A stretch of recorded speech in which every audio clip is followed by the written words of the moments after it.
tumawag. Yun tol, isang mapagpalang araw po sa lahat. Yeah. Tuloy pa rin tayo ngayon tol. Para isang good news pala yung nakita natin yung video ni Remark tol. Katakas pala siya sa kamay ni Kilaw. Kaya nagpapasalamat tayo tol sa Panginoon. At lalong lalo na sa mga dasal nyo na nakatakas pala si Remark. Salamat tol sa mga dasal nyo tol na nandyan kayo palagi na nagdarasal sa amin at sumuporta. Salamat po tol sa inyong lahat. Sana tol makita ko si Remark ngayon tol. Hanapin natin tol kung saan siya banda. Gabi tol nakatulog tayo tol sa itaas ng puno tayo natutulog.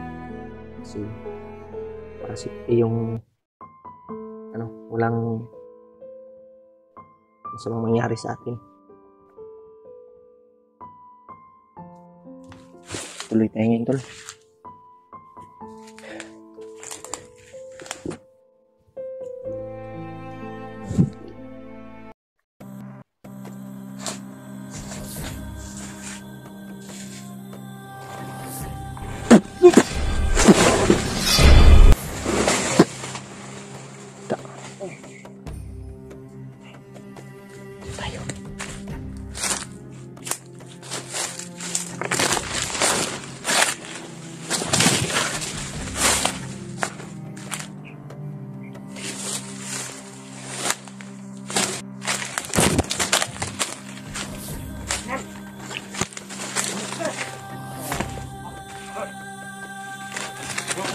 Sabi ko, ay tumawag natin.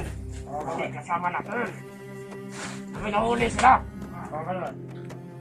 Huli nila yung kao ni William. Sinulong. Hintay doon. Nahuli pala si Dodo. Kaya, nakatuwa, dumandi sila ngayon. Huli akong ginagawa.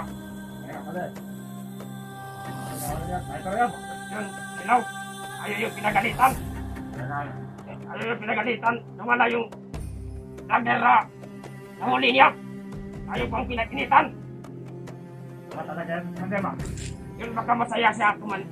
Masaya na siya. May nadakit yung kasama natin doon sa tao ni William. Ginamong. Yung dating taon na nagbabago.